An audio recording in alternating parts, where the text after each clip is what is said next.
Mighty, mighty Monstera.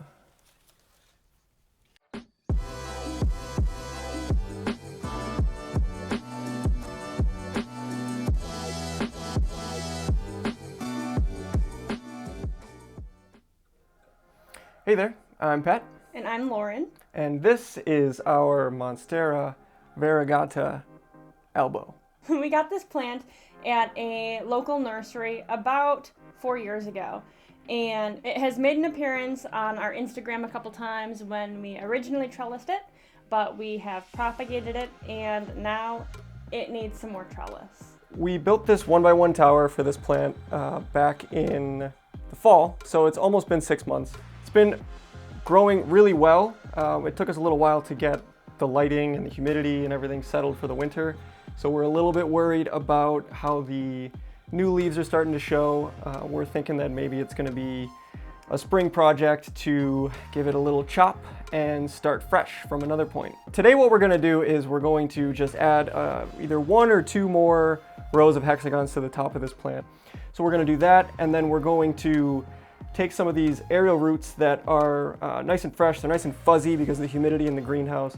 We're going to use a pot holder and put a pot on the side of the trellis, guide those roots in there. So hopefully in maybe 4 or 6 weeks, that this upper section of the plant has a nice root system that's ready to just go right into some soil.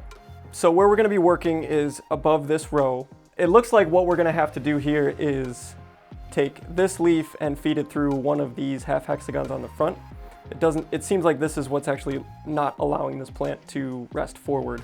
So we'll go through that. We'll show you how to push these big leaves through even the half hexagon size. It's pretty easy. We'll add everything on, and then we'll start working on the roots on the back here.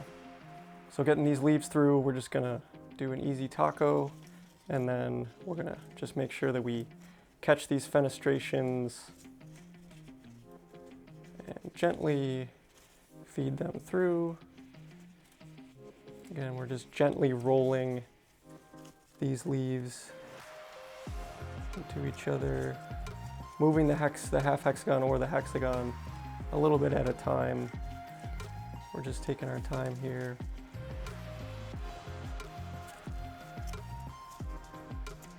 You can see once those things get caught, as soon as you loosen them up, they just pop right through. So now that that's done, we can snap this back on. And let's see if that gives us a little bit more, yeah, plenty of space there. So we can roll the main stem forward and do the rest of our additions. The big task is dealing with these roots. This plant is really throwing off a ton of roots. It's the most that we've ever seen. Everyone that we show this to is just totally shocked by what's going on here.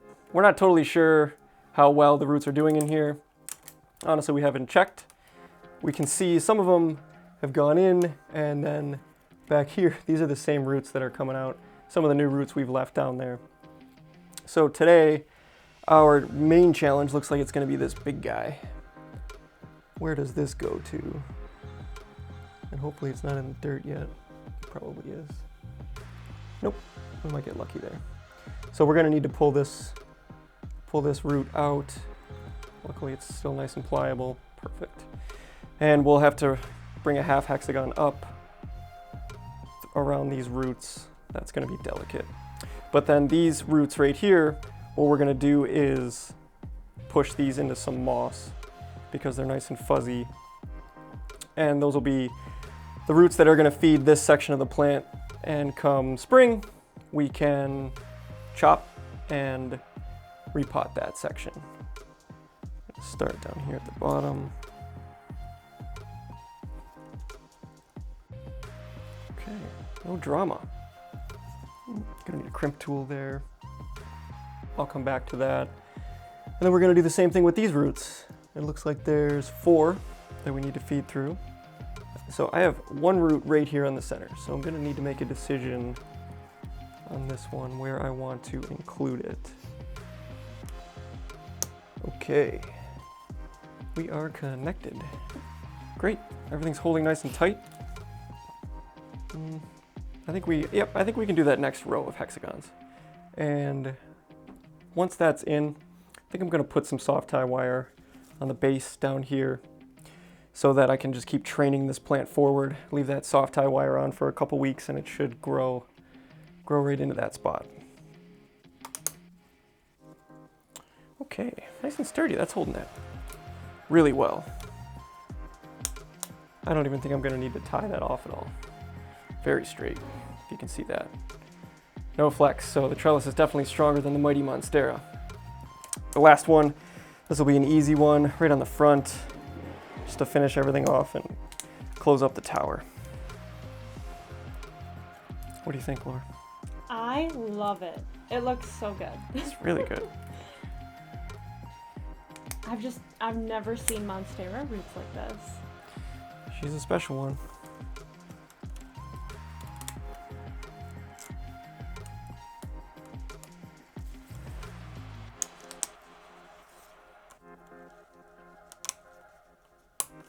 Okay, so that's our trellis build. I'm sweating a little bit more than I expected. Everything seems nice and stable still. Okay, so let's move on to what we're gonna do with the pot holder. And this is totally Lauren's territory. This is her science project. So like Pat said, we are going to try and propagate this later this spring, and instead of going directly into water, we're going to try and air layer with our pot holders. So we will attach our pot holders into the H connectors.